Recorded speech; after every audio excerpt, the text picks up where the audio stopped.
안전한 게 가장 중요하다고 생각하게 됐거든요. 그 집으로 2억이라는 수익을 냈어요. 재개발 물건은 이제 이 건물이에요. 그러면은 6억 원의 수익을 안겨다 줄 물건으로 값이 많이 올랐습니다. 아파트 월세가 들어오고 있는 이제 1년치 내역들. 지금은 그 돈들이 저를 위해서 대신 일을 해주고 있는 것 같다는 느낌을 받습니다. 적은 돈으로도 할 수 있는 물건들은 정말 경매에 많이 있습니다. 저도 빈손으로 시작했으니까요. 근데 안녕하세요. 안녕하세요. 반갑습니다. 네, 직접 소개 부탁드립니다. 네, 반갑습니다. 저는 귀여운 딸을 두고 있는 평범한 40대인 박성찬이라고 합니다. 저는 지금 주거용 물건 전문가로 활동을 하고 있고요. 닉네임은 질부라고 합니다. 안녕하세요. 방금 주거용 물건이라고 하셨는데 어떤 의미인지 모르시는 분들을 위해 한번 설명 부탁드립니다. 네, 간단합니다. 주거용 물건이라고 하는 것은 말 그대로 사람들이 거주하고 있는 형태의 물건이라고 생각하시면 됩니다. 아파트나 빌라, 그리고 주택, 오피스텔 같은 것들입니다. 예를 들어서 상가나 토지, 창고 이런 것들은 사람이 거주하는 목적이 아니니까 주거용 물건에 포함이 되지가 않습니다. 그렇다면 수많은 투자 방법 중 왜 하필 주거용 물건 경매에 집중하게 되셨나요? 요즘 물가도 오르고 은퇴하면 매달 들어오는 돈이 없을까봐 걱정이 참 많으실 거예요. 그래서 어떤 분들은 상가나 땅 같은 걸 사서 돈을 좀 벌어볼까 하고 생각하세요. 하지만 땅은 시간이 좀 많이 걸리고 상가는 경기가 나쁘면 잘 팔리지도 않고 리스크도 많은 부동산입니다. 사람들은 어디에 살든 집은 꼭 필요하잖아요. 그래서 집은 항상 모든 사람에게 필요한 부동산입니다. 그 말은 잘만 고르면 언제든 팔 수도 있고 세를 놓아서 돈을 좀 벌 수도 있다는 그런 뜻이 됩니다. 그래서 저는 경매 중에서도 주거용 집 경매부터 시작하라고 추천드려요. 그게 가장 안전하고 현실적인 시작이 됩니다. 제가 처음부터 이걸 알았으면 얼마나 좋았을까요? 저도 여러 시행착오를 겪었고 돈도 시간도 참 많이 잃었어요. 그래서 지금은 좀 꼭 말씀드리고 싶어요. 처음 경매를 시작하신 거라면 주거용 집이 정답이라고요. 내 집 마련하는 꿈부터 월세 받는 것까지 모든 게 다 가능하거든요. 지금 경매 전문가시지만 예전에는 전혀 다른 일을 하셨다고 들었어요. 경매를 시작하기 전에는 어떤 분이셨나요? 저는 예전에 20년 가까이 학원에서 영어를 가르쳤어요. 학생들을 만나는 건 참 즐거웠고 가르치는 일의 보람도 참 컸죠. 하지만 한편으로는 좀 작은 걱정이 마음속에 있더라고요. 월급은 늘 같은데 가족들에겐 좀 더 맛있는 것도 사주고 싶고 집도 좀 늘려가고 싶고 좋은 것도 함께 여행하고 싶고 그런 마음이 늘 마음속에 좀 있었거든요. 그래서 앞으로 계속 이렇게 살아도 괜찮을까 하는 생각이 좀 계속 들더라고요. 그러다가 우연히 집을 좀 싸게 살 수 있다는 경매라는 수단이 있다는 걸 알게 됐어요. 용기를 내서 하나씩 해봤습니다. 막 열심히 하다 보니까 그 과정에서 제가 좀 했던 그런 경험을 궁금해 하시는 분들이 생기더라고요. 자연스럽게 하나하나 알려드리다 보니 제가 가진 지식을 이렇게 알려드리는 일로도 이어지더라고요. 첫 낙찰은 어떠셨나요? 지금의 전문가적인 모습과는 다른 좌충우돌했던 초보 시절의 에피소드가 궁금합니다. 처음에 정말 신기한 경험을 했습니다. 처음에 낙찰 받자마자 한 달도 안 돼서 1,000만 원이라는 실수익이 생긴 거예요. 그때 거기 살고 계시던 세입자분이 바로 사겠다고 계약을 해주신 거였거든요. 정말 모든 게 착착 진행되니까 하늘로 날아갈 것 같은 기분도 들고 그러더라고요. 와, 이렇게 여러 건만 하면 나 이제 부자 되는 건가? 막 이런 생각이 들기 시작했어요. 근데 역시 또 문제가 생기더라고요. 그게 실력이 아니라 운이었던 거잖아요. 제가 뭐든 할 수 있다는 자신감이 막 생기니까 욕심이 좀 생기게 되고 과하게 뭔가를 또 하게 되는 거예요. 그래서 이제 계속 해 나가는 과정에서 하루에 이제 원래 한 개씩만 하기로 했는데 2개를 도전하는 날이 생긴 거죠. 그런데 아시겠지만 경매 법정이 주차장도 좀 힘들고 해서 조금 늦게 도착하면 바빠지거든요. 근데 너무 서두르다가 A와 B 두 집의 입찰표를 바꿔서 낸 거예요. 그 중에 한 집은 엄청 비싼 가격으로 낙찰이 된 거죠. 종이를 보는 순간 머리는 하얘지고 입찰 보증금은 포기해야 되니까 와, 이제 큰일 났다 진짜. 이거 어떻게 하지? 이렇게 생각이 들더라고요. 근데 정말 영화 같은 일이 일어나더라고요. 법원에서 전산에 문제가 생겼다고 해요. 그럼 당일께 다 취소해야 돼야 되는데 딱 그 집만 취소가 된 거예요. 제가 잘못 샀던 바로 그 집만 취소를 시켜준 거죠. 수많은 집들 중에서 딱 제 것만 이렇게 취소가 되니까 와, 하루 안에 천국과 지옥을 막 왔다 갔다 하는 겁니다. 근데 정작 중요한 건 전 그날 하루 동안 너무 큰 걸 배웠어요. 단순히 감으로 되게 열심히 노력해서 하는 그런 것보다 제대로 알고 제대로 공부하고 하는 게 중요하다는 걸 알게 된 겁니다. 여기 서류를 한번 보시면은 그때 8월 23일 날 잔금 납부하는 거를 다 정리를 해놨고요. 그 다음에 대출도 제가 돈이 없었기 때문에 1금융에서 하나, 2금융에서 하나 이렇게 받은 거, 그거를 전부 다 도표로 옮겨놔서 실투금이 이 정도 들어갔어요. 취득세까지 포함입니다. 그러니까 들어갔던 복비든 서류 비용이든 채권 비용이든 다 포함해서 이 정도 들어갔고, 양도 차익은 너무 빨리 한 달 안에 냈기 때문에 이자 비용이 좀 줄어들 수 있었어요. 근데 양도 차익이 1,640만 원이 바로 났는데 제가 그때 매매사업자 같은 걸 모르다 보니까 오롯이 수익금에 대해서 기본공제 250만 원 빼고 77%의 세금을 냈죠. 그래서 이제 578만 원 정도가 세금으로 내고 났더니 실제 남은 돈은 재수 중에 한 1,100만 원 정도가 남게 됐다는 거. 이건 순수익이고요. 원래 양도차익은 1,640인데 세금 빼고 순수익이 한 1,000만 원 정도 났다고 생각하면 될 것 같습니다. 이게 한 달 이내에 일어났던 일입니다. 한 달도 안 돼서 1,000만 원이라 정말 기분 좋으셨겠어요? 혹시 그럼 반대로 실패했던 에피소드도 있으신가요? 네. 첫 성공에 너무 기분이 좋아가지고 두 번째 집도 낙찰받고 덜컥 이렇게 진행을 해버린 거예요. 근데 그 집이 문제가 생겼어요. 팔려고 내놔도 아무도 안 사고 세를 주겠다고 해도 들어오겠다는 사람이 없는 거죠. 결국 그 두 번째 집은 3년 동안 묶여 있었고 제 돈도 오랫동안 움직이지 못하고 그렇게 나쁜 물건이 되었습니다. 그때 참 많이 후회가 되더라고요. 내가 진짜 많이 알지 못하고 시작을 했구나. 너무 쉽게 생각을 했구나. 이렇게 생각을 하고 제대로 준비하고 공부도 제대로 하고 해야 하는 일이라고 생각하게 된 거죠. 한 번쯤은 운이 따라줄 수도 있는데 실력이 없으면 계속해서 반복해 나갈 때 큰 어려움에 처한다는 것을 그때 알게 된 거죠. 돌이켜보면 그때 경험이 저를 좀 단단하게 만들어준 계기가 된 것 같습니다. 그렇다면 혹시 주거용 물건 말고 다른 물건에서 기억나는 에피소드가 있으신가요? 네, 상가에 대한 아픈 기억이 하나 있어요. 제가 상가를 잘 모를 때 시작한 일이거든요. 그때는 뭐든 다 숫자만 보고 판단하는 거예요. 엑셀 같은 거를 좀 정확하게 해서 제 기억보다는 그 수치를 가지고 좀 많이 믿는 편인데 그걸로 수익률만 막 환산을 하는 습관이 생긴 거예요. 그래서 서류에 적힌 수익률만 보고 이렇게 사면 몇 퍼센트 수익률 이렇게 계산하는 습관이 생기다 보니까 덜컥 상가를 8개, 지금 이것까지 해서 10개 정도를 한 번에 계약을 하게 된 거죠. 진짜 대출액에 비해서 이자를 내고 이렇게 많은 순수익이 남는다고 하면서 뒤도 돌아보지 않고 막 진행을 했던 시기가 있었던 것 같습니다. 정말 앞뒤도 안 가리고 진행했던 시기 같아요. 지금 생각하면 그때 왜 그렇게 서둘렀는지 저도 이해가 잘 안 갑니다. 그래서 제가 천천히 해야겠다는 생각을 많이 하는 이유 중에 하나가 이런 부분도 있습니다. 그때는 뭔가를 잘 모르기도 했고 의욕이 너무 앞서고 너무 빨리 뭔가가 되고 싶은 욕심이 강했던 것 같아요. 그런데 현실은 진짜 완전히 달랐습니다. 월세가 나오기는 했는데 처음 1년 정도는 수익률이 굉장히 좋다가 이자가 7%까지 오르는 시기가 한 1년 반 정도 왔거든요. 그때는 은행에 내는 이자가 더 커져 버리는 거예요. 결국 매달 제 통장에서 수백만 원에 해당하는 돈들이 계속 공중분해되듯이 사라지는 겁니다. 그렇게 수백만 원씩 계속 매달 빠져나가는 걸 보면서 1년 이상 버텨야 되는 시기가 있었어요. 정말 밑 빠진 독에 물 붓는 기분으로 계속 버티는 심정이었어요. 그때 나 진짜 투자랑 나는 안 맞나 보다. 또 이렇게 실수를 하네. 그냥 다시 다 그만두고 영어나 가르치러 갈까? 그렇게 생각하기도 하고요. 그 시기가 제 인생에서는 가장 힘든 시기였던 것 같아요. 그런데 그때의 경험이 제가 왜 처음 하시는 분들에게 주거용 물건을 이렇게 강조하고 막 추천하고 하는지에 대한 답변이 될 수도 있을 것 같습니다. 안전한 게 가장 중요하다고 생각하게 됐거든요. 그런 시기가 있어서 지금의 전문가인 줄부님이 있는 것 같습니다. 그렇다면 방금 말씀하신 실패들이 있었지만 반대로 큰 성과를 가져다 준 물건도 있으실 텐데 이야기 부탁드립니다. 네, 용산에 작은 빌라가 하나 있었습니다. 정말 좋은 결과를 내려고 밤새 동안 서류를 보고 등기부를 판단하고 발이 닳도록 아침에도 가보고 저녁에도 가보고 주말에도 임장을 매일매일 하고 다녔던 것 같아요. 그렇게 노력을 하고 계약을 했더니 제가 생각했던 것보다 훨씬 더 크게 더 잘 된 거죠. 그 집으로 2억이라는 수익을 냈어요. 2억이라는 수익은 저에게 그냥 돈이 아니었어요. 물론 액수도 되게 컸지만 다시 한번 해보자 하는 그런 자신감도 좀 생기고요. 또 그걸 실행하면서 익혔던 많은 방법들이 있잖아요. 그 뒤로도 계속 연이은 성과들이 주거용 물건에서 많이 나오게 된 것 같아요. 또 이야기해 주실 만한 성과들이 어떤 것이 있으세요? 용산 빌라에서 되게 크게 배웠다면 지금 말씀드리는 두 가지 경험은 지금의 저를 만들어줬습니다. 첫 번째는 송도 아파트인데요. 마치 탐정처럼 하나하나 파헤치며 조사를 했던 기억이 나요. 그 시장에 조사를 나갔는데 부동산에서 경매 나올 물건이 하나 있다고 얘기를 듣게 된 거예요. 그런데 경매 날짜까지 기다리면 송도 아파트들이 그 당시에 90% 넘게 낙찰되는 걸 알고 있었거든요. 그래서 그 집주인의 서류를 꼼꼼하게 살펴보니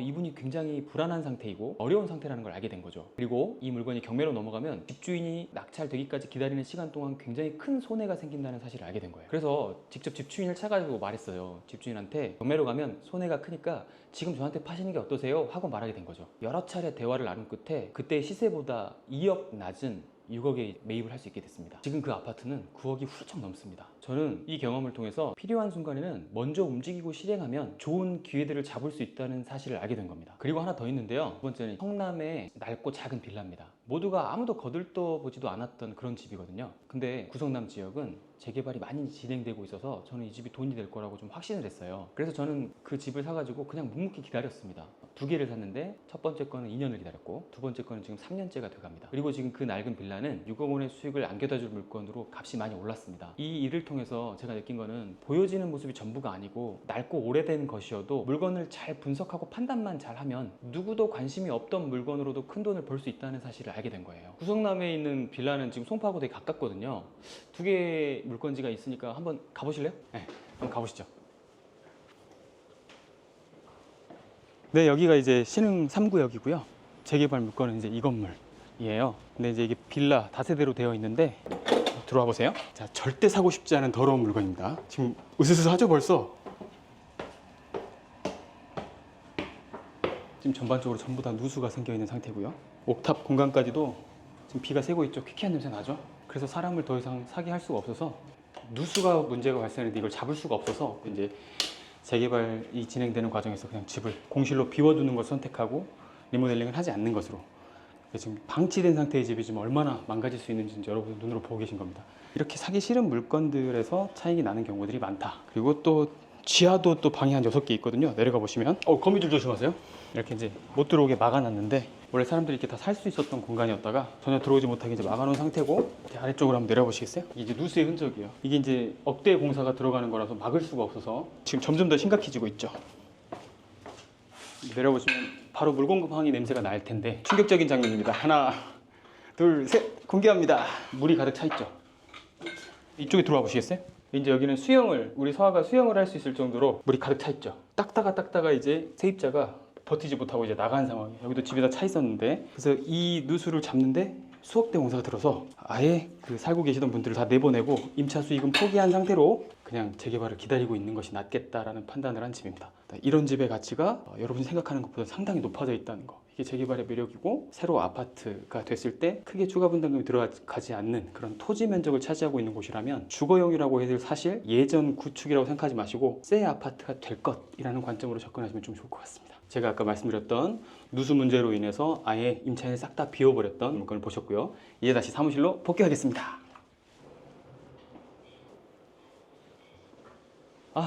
지금 한번 다녀와 봤는데 어떠셨어요? 방금 보여드렸던 빌라는 오랜 기간이지만 성장하는 과정에 있어서 되게 막 큰 수익을 이렇게 남겨다 줄 예정이잖아요. 지금 이제 매도 예정에 있고 많이 기대가 되는 물건으로, 보셨던 그 안 좋고 더럽고 했던 그 모습, 그것만 보고 이런 물건의 매수를 좀 망설이시는 거를 안 하실 수 있게 생각하셨으면 좋겠습니다. 그렇다면 경매를 진행하시면서 기억에 남는 에피소드가 있을까요? 제 경매 인생에 되게 많은 공부가 되었던 그런 명도 상황이 한 번 있었거든요. 낙찰을 받아서 이렇게 현장에 갔어요. 그런데 그 거주하시는 분의 따님은 투석 중이시고 아내는 말기암 환자인 상태였어요. 가정을 찾아갔는데 차마 이게 법대로 하자고 말할 수가 없는 거예요. 돈 버는 일이라고만 생각했는데 한 가족의 희망을 막 빼앗는 일이 되는 것 같고, 그래가지고 마음이 좀 많이 안 좋았습니다. 근데 이제 어떻게 하면 좋은 방향으로 이렇게 만들 수 있을까 생각을 한참 동안 하게 된 거예요. 그런데 도와주겠다는 마음을 먹으니까 긴급의료지원 119라든지 복지과 주거복지 같은 게 생각이 난 거예요. 제가 먼저 연락을 드려서 그분들이 새로운 보금자리를 찾고 직업도 찾을 수 있게끔 도와드리게 된 거죠. 그리고 나서 든 생각이 더 잘 살 수 있게 도와드릴 수 있는 일도 있구나 라고 생각을 하게 된 겁니다. 이 경험을 통해 저는 경매는 돈만을 버는 그런 일이 아니라 윈윈할 수 있는 방법을 찾는 멋진 일이라는 생각을 하게 되었습니다. 꼭 정해져 있는 법으로 이렇게 겁을 주는 방식으로 하는 게 아니라 그 사람이 모르고 있는 정보를 알려드리려고 하는 마음, 도와주려는 마음으로 진심으로 다가가는 겁니다. 결국 명도는 집을 비우게 하는 법적 기술이 아니고 그 안에 계신 분들이 어쩔 줄 몰라 하는 걸 좀 도와드리는 과정이라고 생각합니다. 혹시 지금 어느 정도의 경제적 자유를 누리고 계신가요? 줄부님의 현재 수익에 대해서 말씀 부탁드립니다. 네, 가장 궁금한 부분일 수가 있겠네요. 솔직히 말씀드리면 여러 군데에서 월세 소득이 꼬박꼬박 좀 들어오고 있는 편입니다. 이자가 많이 나왔던 시기를 지났기 때문에 저희 가족이 생활하는 데는 전혀 걱정이 없습니다. 목돈이 좀 필요하다 싶은 상황에서는 보유하고 있는 좀 물건을 팔아가지고 그렇게 목돈을 마련하기도 하고 있습니다. 하지만 진짜 제가 여유로워졌구나 하고 느끼는 순간은 통장을 볼 때가 아니에요. 예전에는 제가 늘 시간을 팔아서 돈을 벌었잖아요. 지금은 그 돈들이 저를 위해서 대신 일을 해주고 있는 것 같다는 느낌을 받습니다. 저는 그 시간들을 선물로 받는다는 느낌이 들 때 되게 행복해요. 그 선물 받은 시간으로 아이랑 되게 많이 놀아주고 있고요. 또 예전에 저처럼 좀 간절했던 분들, 마음이 좀 급하신 분들, 이런 분들을 위해서 좀 많이 도와드릴 수도 있게 된 것 같습니다. 그래서 요즘은 즐거운 아빠, 즐거운 선생님으로 이렇게 살 수 있는 하루하루가 매우 행복합니다. 그리고 그것이 바로 제가 경매를 통해서 얻은 최고의 수익이라고 생각합니다. 제가 실제로 받고 있는 이제 월세 수익들 좀 한번 보여드릴게요. 아파트 월세가 들어오고 있는 이제 1년치 내역들. 대략적으로 지금 아파트에서 들어오는 수익은 60만 원 정도 되고, 단기 임대 수익은 한 80, 70 정도가 되고 있고요. 에어비앤비 소득도 월 한 200 정도씩은 나오고 있는데, 그거는 이제 비용, 월세 비용 다 빼고 해야 되면 순이익은 좀 달라지게 됩니다. 그리고 상가는 이제 8개 호실에 있는 거는 따로 통장을 분리해서 법인을 만들어 놓은 상태고요. 그거는 지금 한 호실당 많게는 120, 적게는 한 55, 60 이 정도의 금액에 설정이 되어 있습니다. 그래서 방금 이렇게 월세 수익을 내는 물건들 같은 경우에는 이렇게 서류철로 모아가지고 따로 보관을 좀 하고 있거든요. 그걸 보시면 여러 건들이 지금 진행되고 있는 건들에 대해서는 이렇게 분류를 해놨고요. 상가 물건들은 한 군데 이렇게 좀 모아서 관리를 좀 편하게 할 수 있게, 계약서가 의외로 자주 쓰이는 경우가 많거든요. 모아두고, 아파트 물건들은 이쪽으로 이렇게 모아놓고, 실제로 이게 지금 다 보유하고 있는 부동산의 서류들입니다. 솔직히 이렇게 생각하는 분도 있을 것 같은데요. 그렇게 확실한 노하우라면 굳이 남에게 알려주지 않고 혼자만 알고 있는 게 더 이득 아닌가요?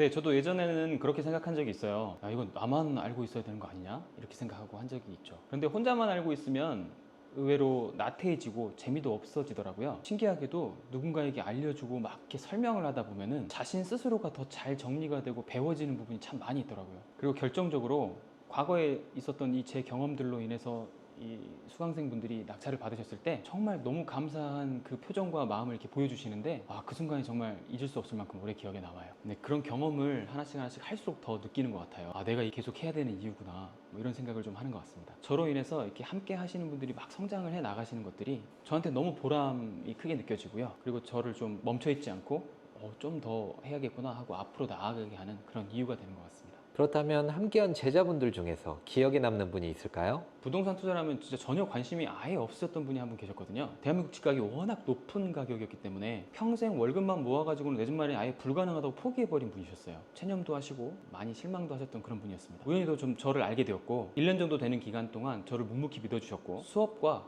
제가 요청한 미션들을 단 한 번도 빠지지 않고 수행을 해주신 분이 있었습니다. 그렇게 꾸준한 노력으로 꿈에 그리던 강남의 첫 집을 이제 낙찰을 받으신 거예요. 낙찰 받고서 이제 전화를 주셨는데요. 그분이 되게 떨리는 목소리로 줄부님, 저도 이제 강남 입성했습니다 라고 이렇게 전화를 해주셨는데 그때 막 그 울먹이시던 목소리가 아직 되게 기억에 남네요. 지금 이야기하면서도 뿌듯하고 가슴이 따뜻해지네요. 혹시 그렇다면 아주 적은 돈으로 시작해서 성공한 제자분도 있나요? 네, 그런 분들 정말 많습니다. 특히 기억에 남는 분이 좀 한 분 계신데요. 20대 초반 분이었어요. 그분은 가진 돈이 이제 몇백만 원밖에 없는 그런 분이었거든요. 수도권을 애초에 생각하지 말고 본인이 감당할 수 있는 신용으로 지방의 소액 물건부터 좀 시작해보라고 조언을 드린 거죠. 그리고 차근차근 도전하시고 작은 금액으로 하나씩 하나씩 해내셨어요. 한 2건 정도를 직접 진행하시더니 자신감이 엄청 생기시는 거예요. 그리고 실제 수익이 처음에 낮은 거죠. 처음에 실제 수익이 낮으니까 그 다음을 계속 이어갈 수 있게 되시더라고요. 그분은 혼자서도 많은 일들을 할 수 있게 되었으니까 지금은 누구보다 당당한 투자자가 되셔가지고 부모님에게 집도 이렇게 선물해 드린 분이 있으세요. 물론 돈이 없다는 기준은 모두가 다 다르지만은 많은 분들이 일단 말씀하시는 게 난 돈이 없어서 못해, 이건 돈 많은 사람들이 하는 거 아니야? 이렇게 얘기하시는 분들이 되게 많습니다. 하지만 기준과 시각만 좀 바꾸면 적은 돈으로도 할 수 있는 물건들은 정말 경매에 많이 있습니다. 문제는 금액보다 시작할 수 있는 용기인 것 같아요. 이 영상을 보시는 분 중에서도 내가 내 집을 좀 마련할 수 있을까? 시세보다 좀 싸게 집을 살 수 있을까? 이렇게 생각하는 분이 계실 거예요. 그렇게 생각하셨다면 꼭 시작할 수 있는 용기를 한번 내보시기 바랍니다. 도전하고 시간을 조금 들이면 누구나 시작할 수 있습니다. 물론 안타깝게 실패한 제자도 있었을 것 같아요. 그들을 보며 어떤 점을 느끼셨나요? 네, 물론 있습니다. 마음이 되게 아프지만은 가끔 서두르는 분들이 좀 계세요. 기초 공부는 되게 건너뛰고 당장 큰 돈을 벌 수 있다는 한 방만 노리는 거죠. 결국 준비 없이 무리하게 덤볐다가 소중한 돈을 잃고 날리는 걸 보면 너무 속상합니다. 그럴 때마다 다시 한번 다짐해요. 빨리 가게 만드는 것보다 안전하게 가는 법을 알려주는 게 진짜 멘토의 역할이라고 생각해요. 그래서 저는 어떻게 대박을 내는가 보다는 어떻게 실패하지 않을까를 먼저 알려드립니다. 이왕 마음 먹고 좀 시작하신 경매라면 반짝 뛰는 100m 달리기가 아니라 우리 인생처럼 좀 길게 보고 꾸준히 갈 수 있는 마라톤처럼 좀 생각을 하셨으면 좋겠습니다. 그렇다면 많은 분들이 가장 궁금해할 질문인데요. 최소 얼마의 돈으로 주거용 물건 경매를 시작할 수 있을까요? 저는 돈이 없어 이 말을 진짜 많이 듣거든요. 괜찮아요. 저도 빈손으로 시작했으니까요. 근데 신용은 있으시긴 하셔야 돼요. 많은 분들이 돈이 좀 많아야 혹은 돈이 조금이라도 좀 시드머니가 있어야 시작할 수 있다고 생각을 하시거든요. 그런데 오히려 이렇게 말씀 좀 드리고 싶어요. 얼마가 있느냐보다 시작하려는 그 마음이 있느냐가 좀 더 중요한 것 같아요. 실제로 아까 말씀드렸던 그 20대 초반분도 처음에 그냥 아르바이트, 특히 편의점 알바였거든요. 알바 하신 돈 몇백만 원 모아가지고 시작하셨어요. 처음엔 되게 작은 금액인데 용기를 가지고 꾸준히 물건을 찾아보고 모의찰도 해보면서 공부하고 도전해가지고 지금은 누구보다 멋진 투자자로 자리를 잡으셨거든요. 구체적으로 말씀드리자면 주거용 물건이라고 하더라도 조금 어려운 물건이나 지분 물건을 결합하면 수백만 원으로도 충분히 시작할 수 있습니다. 돈은 나중에 따라오지만 마음이라고 하는 건 스스로 결심하는 것에서 시작할 수 있어요. 시작하는 그 마음만 있으면 언제든 함께할 준비가 되어 있습니다. 이 영상을 보시는 분들은 대부분 경매를 처음 접하시는 왕초보 분들이실 텐데요. 이런 생각으로는 절대 돈 못 번다. 초보자분들이 가장 먼저 버려야 할 위험한 착각은 무엇일까요? 가장 위험한 생각은 인생이 한 방에 바뀔 거야, 이런 기대 같아요. 경매는 도박이 아니고요, 자산을 쌓아가는 과정입니다. 그런데 처음에는 누구나 되게 빠른 수익을 기대하게 됩니다. 처음엔 누구나 되게 빠르게 큰 수익을 기대하게 돼요. 저도 초보 시절에는 운 좋게 몇 건 이렇게 잘 되면서 이거 금방 부자 되는 거 아니야? 이렇게 생각한 적이 있어요. 그러다가 너무 서둘러서 이렇게 결정한 선택들로 힘든 시기를 겪기도 했잖아요. 경매에서 진짜 중요한 거는 지르는 힘보다는 지키는 힘입니다. 시장이 좋을 때도 되게 나쁠 때도 흔들리지 말고 하시던 대로 꾸준하게 공부하고 그리고 기초를 탄탄하게 쌓아가시는 분들이 결국에는 기회를 잡으시더라고요. 어떻게 공부해야 되고 어떤 단계를 걸쳐서 무엇을 시작해야 하는지는 제가 도와드릴 수 있습니다. 막막하시더라도 단기간이라고 생각하지 마시고 좀 천천히 따라오시면 좋겠습니다. 마음을 먹은 뒤에 시작하는 거, 그게 진짜 성공의 시작입니다. 지금 부동산 시장이 어렵다는 이야기가 있는데요. 어떻게 보시나요? 네, 마트에서 이 세일할 때를 한번 떠올려 보세요. 좋은 물건을 되게 싸게 살 수 있을 때 많은 분들이 기회를 잡으려고 하잖아요. 부동산도 마찬가지입니다. 집값이 막 계속 오른다고 모두가 이렇게 몰려들 때보다 지금처럼 좀 시장이 조용하면서 불안감이 좀 많이 퍼져 있을 때 있잖아요. 그때가 오히려 좋은 기회를 잡을 수 있는 시기가 될 수 있다고 생각해요. 사람들은 무섭고 두려우면 항상 망설이거든요. 그 시점에 이미 좋은 물건으로 평가가 끝난 것을 보다 낮은 가격에 가져올 수 있는 절호의 찬스인 거죠. 이럴 때일수록 제대로 공부하고 준비가 좀 이렇게 되어 있는 분들만 그 기회를 봤을 때 내 것으로 좀 만들 수 있는 것 같습니다. 경매 멘토로서 앞으로 이루고 싶은 최종적인 목표나 비전이 있으실까요? 솔직히 말씀드리면 이제 저 혼자 돈을 버는 건 이제 큰 의미가 없습니다. 왜냐면 경매라고 하는 거는 아무리 실력이 좋아도 혼자서는 할 수 없는 순간이 반드시 찾아오거든요. 좋은 기회를 찾았지만 자금이 좀 부족하다든지 자금은 좀 넉넉하게 있는데 아직 공부한 게 좀 부족해가지고 기회를 놓쳐버리는 그런 순간들도 생겨요. 그럴 때 오랜 시간 서로를 지켜보고 함께 해온 동료들이 있다면 어떤 일이 생길까요? 혼자서는 엄두도 못 내는 그런 기회들이 다 함께라면 아마 도전할 수 있게 될 겁니다. 저는 언제나 돈보다 사람이 좀 먼저라고 생각하는 편입니다. 그래서 제가 먼저 믿을 수 있는 사람이 돼야 되고요. 그분들과 함께 더 의미 있는 시간과 결과를 만들어내는 것이 앞으로 가진 저의 꿈입니다. 마지막으로 이 영상을 보고 있을 분들에게 한마디 해주신다면요? 저는 지난 10년 동안 수많은 시행착오를 겪으면서 여기까지 왔거든요. 하지만 여러분이 그 10년의 시행착오를 똑같이 돌아가실 필요가 전혀 없어요. 제가 먼저 다 겪어봤기 때문에 무엇을 어떻게 공부해야 되고 어떤 순서로 시작해야 되는지 핵심만 딱딱 짚어서 알려드릴 수가 있게 됐습니다. 그런데 이게 또 막상 알려드렸는데 망설이다가 또는 바빠서 이렇게 미루시다가 못하시는 분들도 계시더라고요. 마침 이번에 정말 좋은 기회가 생겨가지고 제가 가진 모든 경험과 노하우를 담은 무료 특강을 준비했습니다. 내 집 마련이 목표이신 분들 혹은 안정적인 주거용 물건 투자로 좀 인생을 바꾸고 싶은 분들, 그런 분들이라면 무료 특강에서 내 성향과 나한테 맞는 그런 투자 방법일지 내가 궁금했던 부분에 대해서 이렇게 답을 얻을 수 있는지를 한번 생각해 보세요. 저는 지금 저와 함께 안정적으로 나아갈 동료를 찾고 있습니다. 제가 정말 멱살 잡고 끝까지 이끌어 드릴 테니까 여러분은 나도 그 중에 꼭 한 명이 좀 되고 싶다 라는 마음 하나만 가지고 오세요. 오늘 영상 함께 해주셔서 진짜 감사드리고요. 오늘 찾아와 주셔서 너무 감사드립니다. 그럼 무료 강의 때 뵙겠습니다. 감사합니다. 감사합니다.